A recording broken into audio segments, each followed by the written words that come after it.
Merci de nous retrouver sur le plateau de En toute conscience. Être pasteur de nos jours, calvaire ou caviar, nous en parlons avec le prophète Don Céleste Nabi qui est réformateur. Il est le leader de la mission évangélique d'Iceva, disciple pour Christ par l'évangile authentique, mission donc qui produit cette émission. Joël Assoussé, journaliste, qui est là et qui nous accompagne pour cette émission. Shalom, serviteur de Dieu. Shalom, Assé Wali. Et shalom, Joël. Et shalom, Martine Wali. Alors, serviteur de Dieu, le fait d'être reconnaissant, c'est quelque chose qui doit venir de soi-même. C'est quelque chose qui doit être inné en nous. Ça fait partie, hein, la gratitude, là, c'est un trait caractéristique de celui qui est en communion avec le Saint-Esprit. D'accord. Alors, cela m'emmène donc à revenir sur cette notion de la mauvaise foi des chrétiens. Oui, effectivement. Ça, c'est l'une des causes. C'est la mauvaise foi actuelle des chrétiens. Ou bien la mauvaise foi des chrétiens actuels. D'accord. Vous savez, les fidèles, pour ne pas avoir à prendre leurs responsabilités, préfèrent traiter tous les pasteurs d'escrocs. Mais toi qui m'entends, je t'ai dit escroquer combien? Ça, c'est leur stratégie, Madame Wali. Oh, c'est un faux. Oh, celui-là, c'est un faux. Les pasteurs sont victimes de propagande de la part des fidèles. Propagande qui vise à absoudre leur conscience afin de ne pas avoir assumé leurs responsabilités. Tout le monde se lève et dit n'importe quoi des pasteurs. D'autres, pour ne pas avoir assumé leurs responsabilités, optent pour le ministère du tourisme dans la foi. C'est-à-dire, il sait que si c'est sédentaire dans une église, il aura des responsabilités. Donc, il préfère se promener tous les dimanches. Là, il n'est lié à aucune responsabilité. Ça, c'est le ministère du vagabondage, selon Caïn. Une autre cause. C'est les plaies séquelles, voire les déceptions du passé. Qu'est-ce que je veux dire? Je veux dire que les gens ont été tellement abusés et escroqués par certains pasteurs qu'ils ont fini par sombrer dans la méfiance et dans la paranoïa. Et aujourd'hui, il règne une crise terrible de confiance entre chrétiens et pasteurs. En fait, qu'est-ce qui s'est passé? Hier, les gens avaient cru à un idéal, à une vision. Et peu après, ils se sont rendus compte que c'était du pipeau et que leurs dons et leurs offrandes ont servi à autre chose. Beaucoup de pasteurs ont dévié de leur vision de départ. L'argent des contribuables chrétiens en griffe, leurs dons et leurs offrandes, leurs dîmes, ont servi à entretenir des maîtresses, des petites sorcières et autres. Des fois même, les offrandes du peuple ont servi à narguer le peuple. Les costumes de 800 000 qu'on déclare, des chaussures d'1 million qu'on exhibe. On a vu tout ça en Côte d'Ivoire et en Afrique. L'argent a servi à autre chose. Un pasteur qui est fier de se déclarer multimilliardaire et de se faire ficher au rang des multimilliardaires du monde entier. Était-ce comme ça que Jésus avait vécu? Pourtant, il y avait des gens très fortunés derrière lui. Ce que le pasteur doit présenter à la face du monde, ce n'est pas l'argent, ce n'est pas sa fortune, mais c'est des vies transformées. Mais le pasteur en question peut afficher sa richesse. Si afficher n'est pas correct. Tu affiches pourquoi? Madame Wali, je veux dire, alors, le pasteur doit être prospère. C'est son droit d'être prospère. Voilà. Le Seigneur dit à lui appartiennent l'or et l'argent. N'est-ce pas? Bon, vous n'allez pas me dire que Dieu est si peint pour que ses serviteurs soient réduits à la médiocrité et puis lui, il va s'asseoir et puis se glorifier dans l'or. N'est-ce pas? Voilà. Dans les attributs de Dieu, il y a la richesse dedans. N'est-ce pas? Seulement, il faut, je dirais, il faut utiliser les méthodes saines pour être riche. D'accord. Voilà. L'argent n'est pas maudit, hein. L'argent n'est pas diabolique. Pas du tout. L'argent n'est pas diabolique. Je répète, l'argent n'est pas diabolique. Mais il y a un esprit qui peut prendre possession de ton cœur si ton cœur est plus attaché à l'argent qu'à Dieu. C'est maman. Et j'ai entendu un pasteur tristement en Côte d'Ivoire dire que lui, il sait où maman dort. Toi, tu sais où les démons dorment. Tu ne sais pas où Jésus-Christ est, mais tu sais où les démons dorment. Alors, je reviens pour dire que l'argent a servi à autre chose. L'argent a été détourné à d'autres fins. Ça, c'est une question de mauvaise gestion de l'argent dans les églises. Le peuple a donc décidé aujourd'hui de fermer sa main, de fermer ses yeux de fermer ses oreilles, de fermer sa bouche, de fermer son cœur et de fermer toutes ses parties sensibles et mobiles au pasteur et à l'œuvre de Dieu. Je suis à vous, si vous avez des questions. Voilà, vous ne croyez pas que c'est justement ça les causes? Les pasteurs ne déclarent pas ce qu'ils font de ce qu'ils reçoivent, des dîmes qu'ils reçoivent, des offrandes qu'ils reçoivent, pendant qu'il y a des veuves et des orphelins dans l'église. C'est pas normal, c'est tout ça là. C'est toutes ces causes-là que nous sommes en train de faire ressortir ce soir. Voilà. Autre cause, serviteur de Dieu? L'autre cause, c'est la mauvaise compréhension de l'œuvre de Dieu, du fonctionnement de l'église. Vous savez, je pense qu'il faut enseigner l'ecclésiologie à ceux que nous voulons établir en position d'autorité et de responsabilité majeure au sein des églises. Voyez-vous, l'ecclésiologie, c'est l'étude de la nature et du fonctionnement de l'église. Voyez-vous, il est triste de voir que ceux que Dieu avait envoyés à l'église pour soutenir l'église, pour appuyer l'église en provision ou pour apporter de la provision à l'église, plutôt que de se contenter de cette fonction, ils veulent gérer la vision de l'église, alors même qu'ils n'en ont pas le mandat ni l'onction. Ça aussi, ça a posé problème. C'est-à-dire parce que le diacre donne l'argent à l'église, parce que l'ancien finance l'église, il pense qu'il doit piloter la vision de l'église. Donc, il s'arroge une certaine position sacerdotale, exactement comme Saül l'a fait, en faisant le sacrifice de l'animal à la place de Samuel. Donc, il y a une crise de leadership, des fois, entre les pasteurs et les brebis. Vous avez déjà vu une brebis qui veut conduire un berger? Mais ici, c'est ce que les gens veulent. Comme je te donne l'argent, donc tu dois faire ce que moi je veux. Ça aussi, ça pervertit les pasteurs. S'il n'a pas de charisme, il va se pervertir. Il y a aussi les mauvais enseignements sur les dîmes et offrandes que certains des lourds ravisseurs au milieu de nous ont donné pour affaiblir l'Église. Sachant que lorsqu'il n'y a pas de provision, la vision peut s'accomplir difficilement, des fois même pas du tout. Ils sont venus dire, condamner tout ce qui est dîmes et offrandes. Pour que l'Église, pour que les fidèles n'apportent pas. Il y a même un qui dit que si tu donnes ta dîme, tu vas aller en enfer. Abomination scripturaire. Ceux qui prêchent contre la dîme en la traitant de pratique caduque ne viennent point de notre Seigneur Jésus-Christ, mais des ténèbres. En réalité,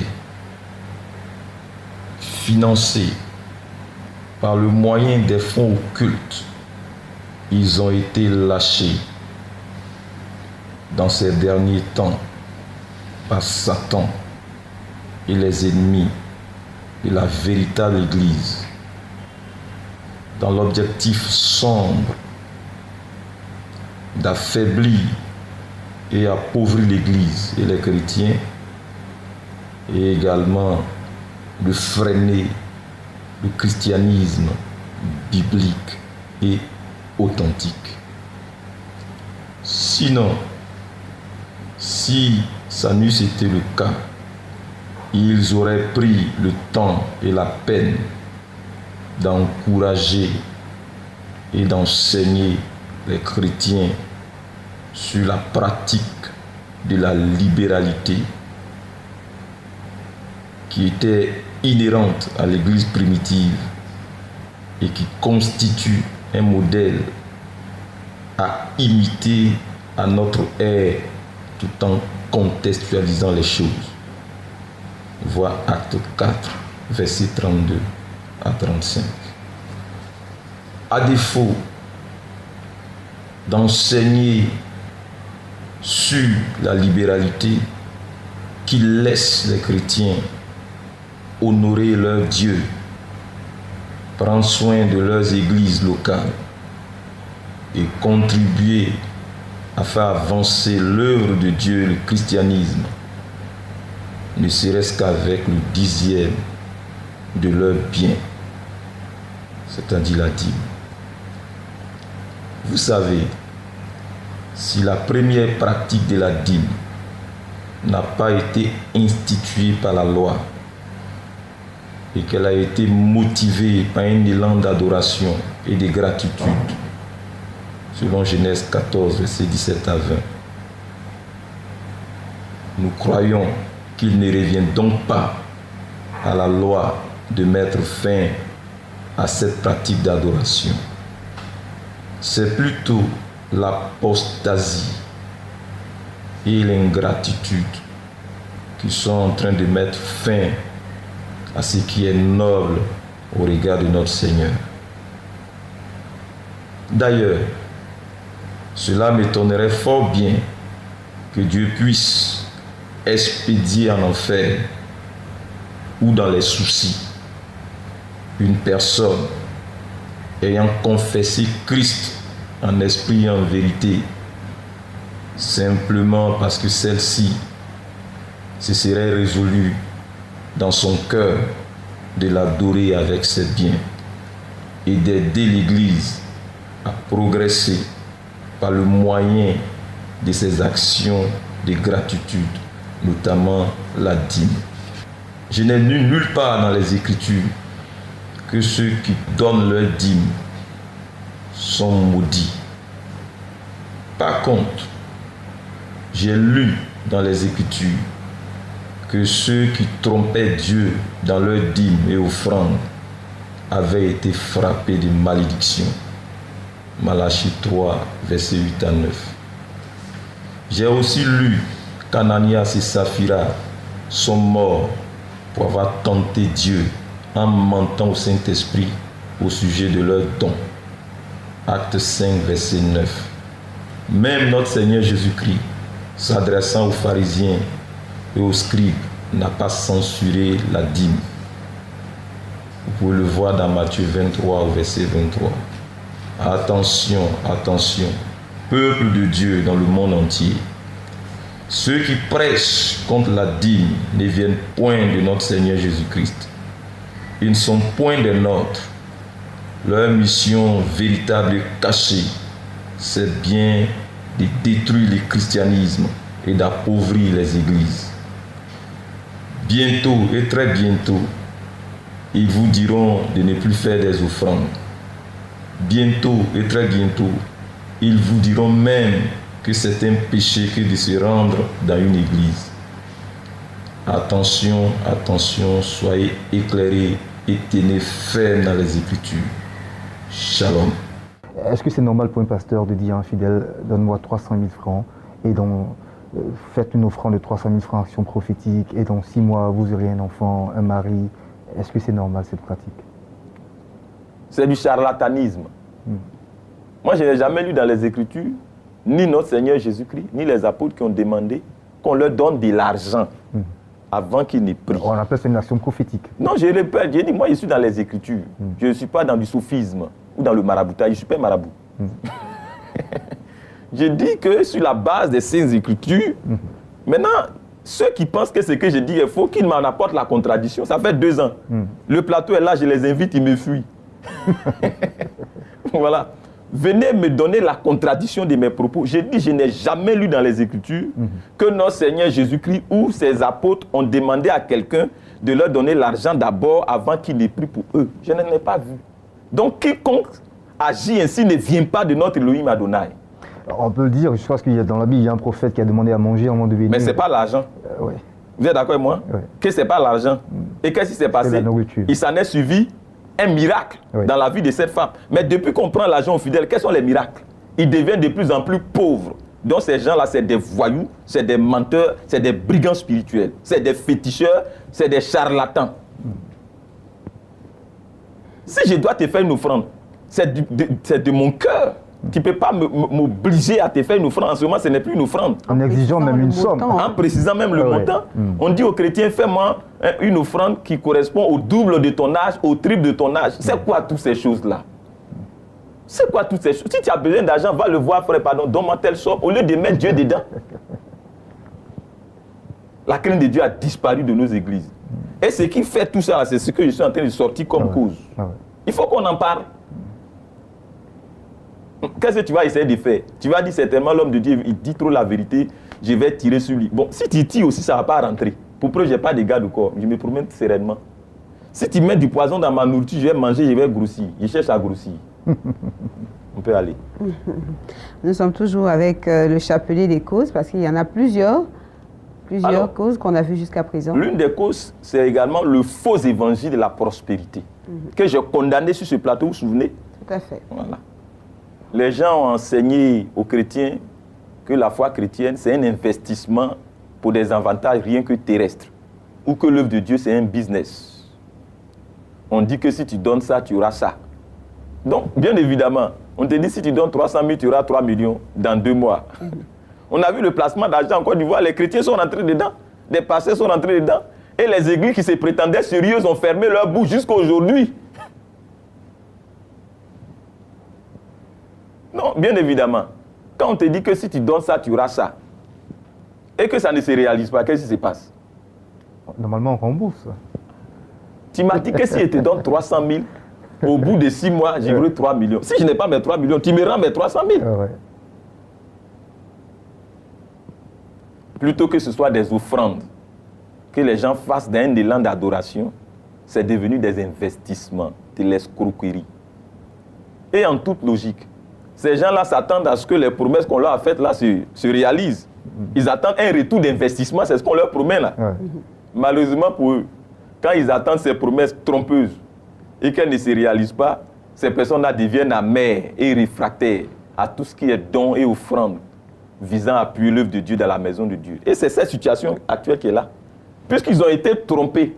Donc aujourd'hui, quand on leur parle de dons, d'offrandes, de libéralité, de dîmes, d'offrandes, ils sont réfractaires. Voyez-vous, le mensonge rattrape toujours.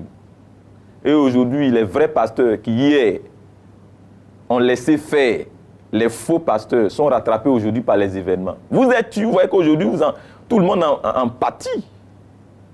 Ils en sont dépassés. Je l'ai dit, le silence est coupable. Il est temps de rétablir la vérité afin de réconcilier le peuple de Dieu avec l'Église et avec les pasteurs. Il y a une véritable crise de confiance entre pasteurs et fidèles. Les pasteurs reprochent aux fidèles d'être pingres et les fidèles soupçonnent les pasteurs de faux usage de faux, voire d'escroquerie. Il faut rétablir l'ordre. Il faut situer les niveaux de responsabilité.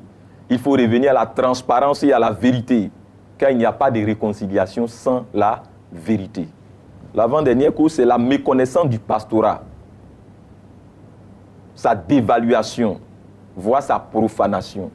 Le pastorat a été dévalué, il a été profané. Mais pas tout le monde, aussi bien par les pasteurs que par les chrétiens eux-mêmes. Parce que quand tu t'assois avec un païen pour critiquer ton pasteur, tu penses qu'il va se convertir? Les gens voient le pastorat comme étant le travail pour les ratés, le travail de ceux qui ont échoué dans la vie et de ceux qui ont raté leurs études, le travail des incultes et des cancres. Le pastorat est vu comme la fonction des désœuvrés et des mendiants, des chômeurs et des vagabonds. Ce n'est pas juste. C'est une insulte au sacerdoce et à Dieu. Il faut corriger les choses. Il faut rectifier les choses. Tu sens un profond vide en toi. Tu sens que quelque chose te manque. Viens vivre l'évangile prêché, expliqué et révélé dans toute sa pureté et dans la puissance du Saint-Esprit à Disseva, la mission de l'évangile authentique à Cocody à Toban, derrière le Manhattan Suite Hotel, tous les dimanches de 9h à 11h30. Orateur principal, le prophète Don Célestin. Viens, toi qui es confus, déçu et découragé. Viens, toi qui as fini par abandonner la foi malgré toi. Viens, toi, dont l'âme soupire après un salut vrai et une foi chrétienne vivante. Viens et tu verras, il y a un reste qui est demeuré fermement attaché à la vérité et à Christ. Contact 07 13 18 54 41 00 17 39. Shalom. Voilà, vous parlez avec une telle aisance, prophète Don Célestin. Est-ce aujourd'hui, on peut le dire en vous regardant droit dans les yeux, n'est-ce pas votre profession de pharmacien qui fait que vous êtes très à l'aise à parler aujourd'hui des fidèles de la sorte? Ma profession de pharmacien, qu'est-ce que ça me donne? Je veux dire une aisance dans la vie. Est-ce que vous seriez un pasteur sans autre emploi? Est-ce que vous auriez ces mêmes discours-là aujourd'hui? Mais qu'est-ce que vous appelez autre emploi? À part le métier de pastorat. Ben, attendez. Bon, peut-être que vous ne trouverez pas ma réponse satisfaisante, puisque à la base c'est biaisé, n'est-ce pas? puisque je suis bien appartenant à la fois pasteur et pharmacien, peut-être vous allez devoir interroger mon environnement. J'ai été pasteur avant de travailler.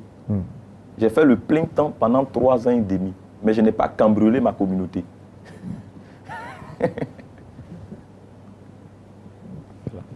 D'accord. Serviteur de Dieu, on va terminer avec les causes.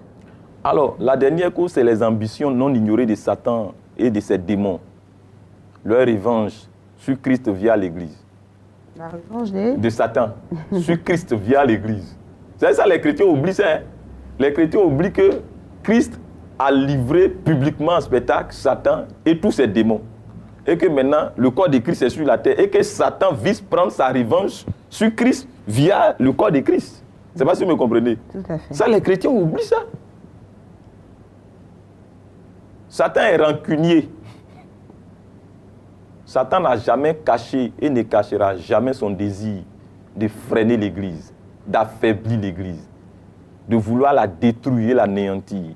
Il passera par tous les moyens et par tous les canaux disponibles. Hier, pour faire tomber Adam, il est passé par le serpent. Après le serpent, il est passé par Ève. Aujourd'hui, c'est triste que Satan passe par les chrétiens pour faire tomber les hommes de Dieu et les églises. Ça, c'est scandaleux. Aujourd'hui, Satan se ligue lui-même et il ligue tous contre l'Église. Il ligue même les chrétiens contre l'Église. Ces chrétiens qui refusent de comprendre que Satan et le monde n'ont qu'un seul ennemi. Et que cet ennemi-là, c'est Christ. Et tout ce qui appartient à Christ, notamment l'Église. L'ensemble de ceux-là qui sont nés de nouveau et qui veulent vivre pieusement selon la parole de Dieu. Satan est en train d'enrôler les chrétiens contre le Christ et contre les intérêts de Christ. Satan est en train de pousser les chrétiens à se comporter en individus plutôt qu'en citoyens.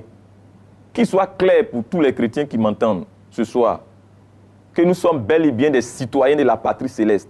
En tant que tels, nous avons des droits et des devoirs. Nous sommes de la nation sainte. Nous appartenons au peuple de Dieu, acquis par le sang précieux de Jésus-Christ. Et en tant que tel, nous avons le devoir, la responsabilité de prendre soin de l'Église de notre Seigneur Jésus-Christ. Comme hier, les Hébreux ont pris soin du tabernacle que Moïse avait construit.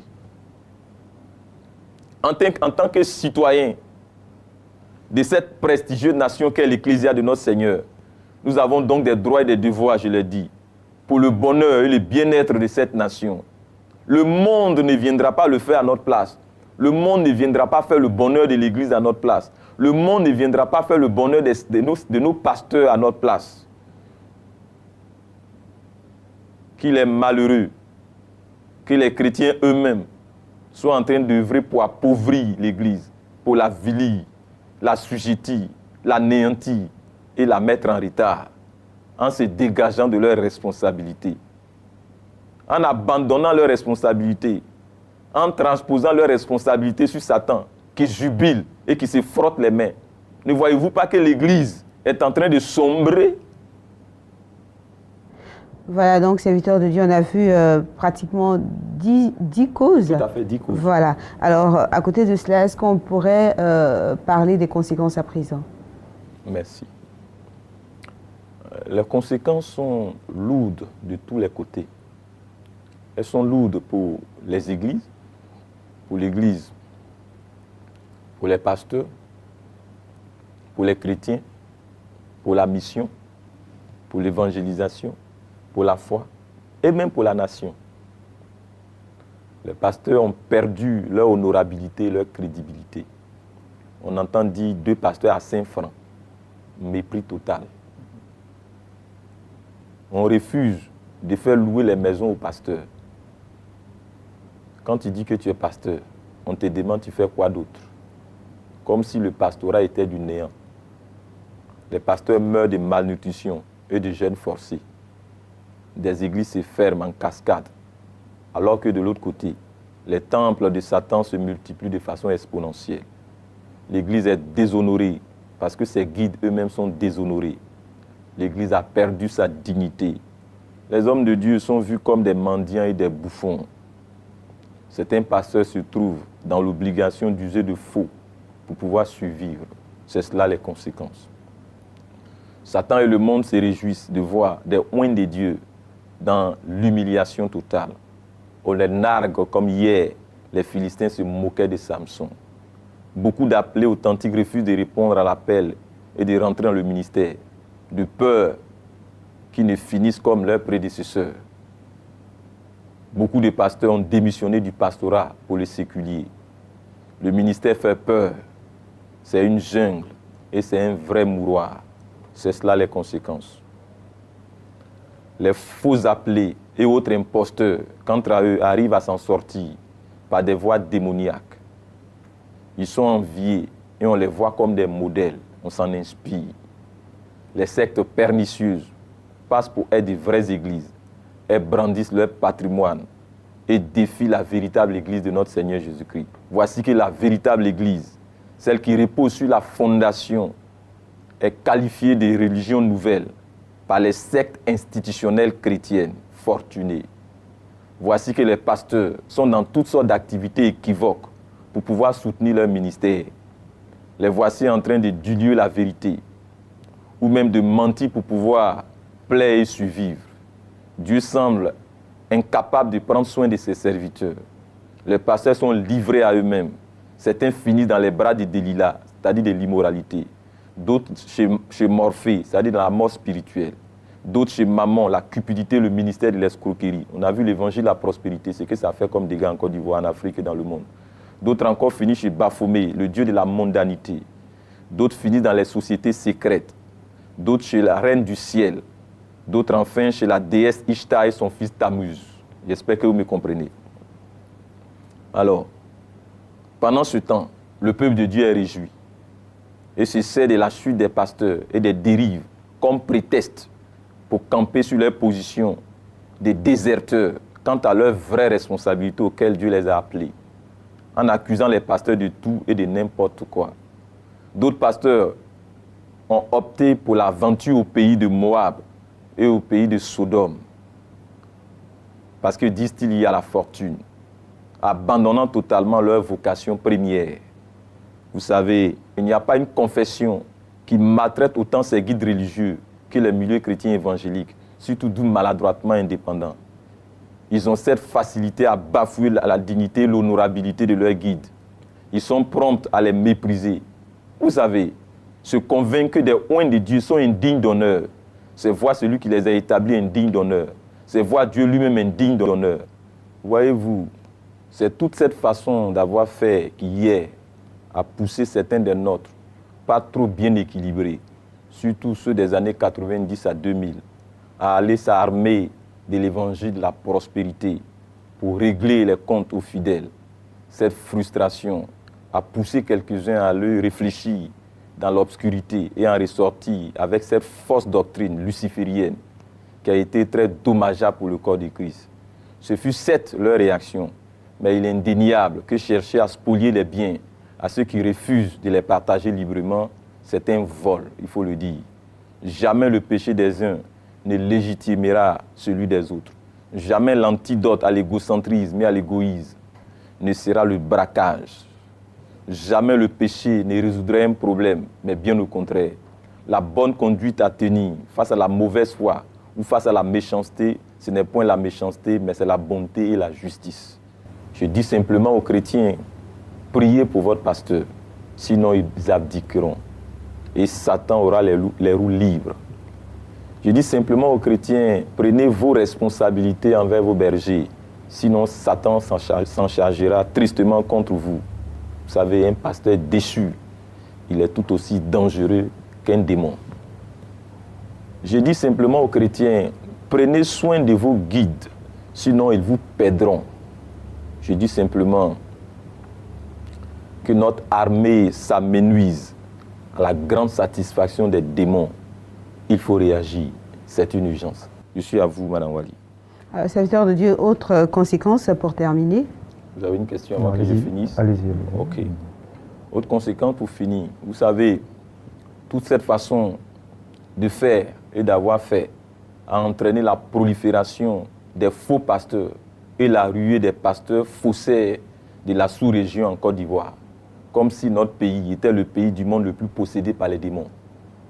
Ils sont venus nombreux de partout, devins, féticheurs, sorciers, hommes d'affaires, aventuriers, prisonniers, prêtres vaudous, mystiques, babyloniens, gabaonites, et tous y sont venus.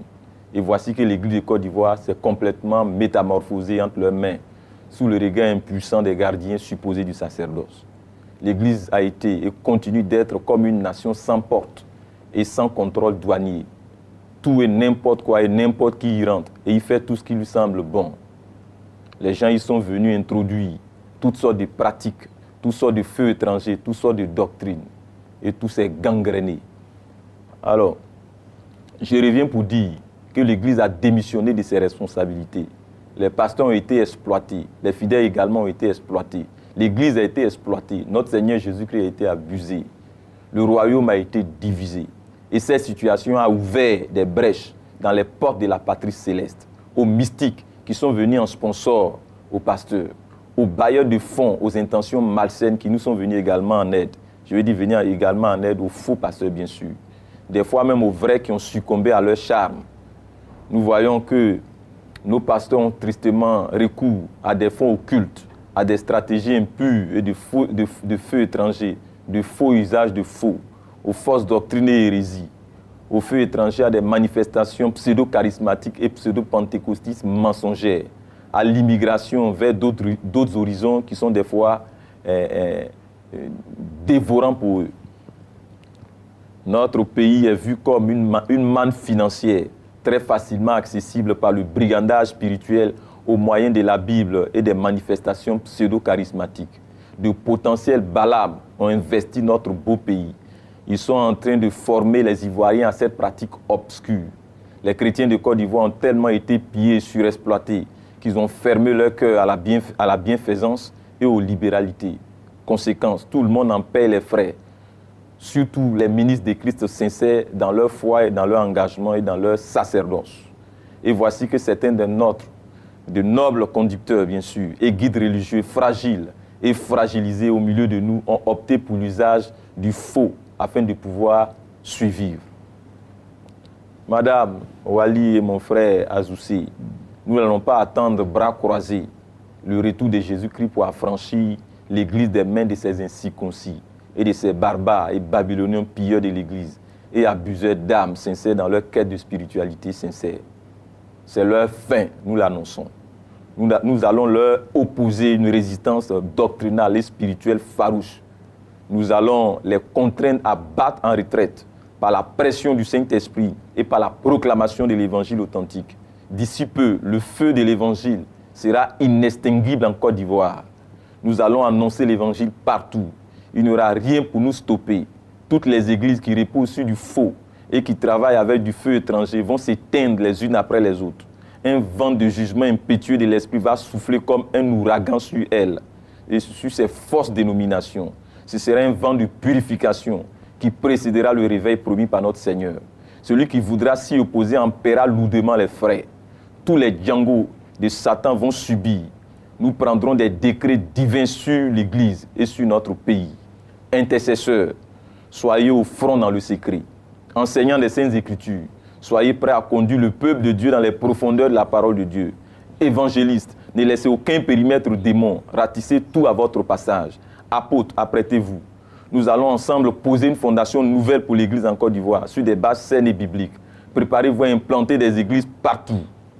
Et enfin, prophètes du Seigneur, armez vos cornes d'huile. Nous allons oindre la Côte d'Ivoire pour qu'elle revienne à Christ. Armée du Seigneur, debout, en avant. Notre Seigneur est devant. Shalom. Et c'est la fin de ce numéro de En toute conscience. On va se retrouver la semaine prochaine pour un autre numéro. Mais vous avez déjà la possibilité de joindre la mission évangélique d'ICEVA au contact qui s'affiche au bas de votre écran pour vos suggestions ou autres préoccupations. Portez-vous bien. Shalom. Shalom.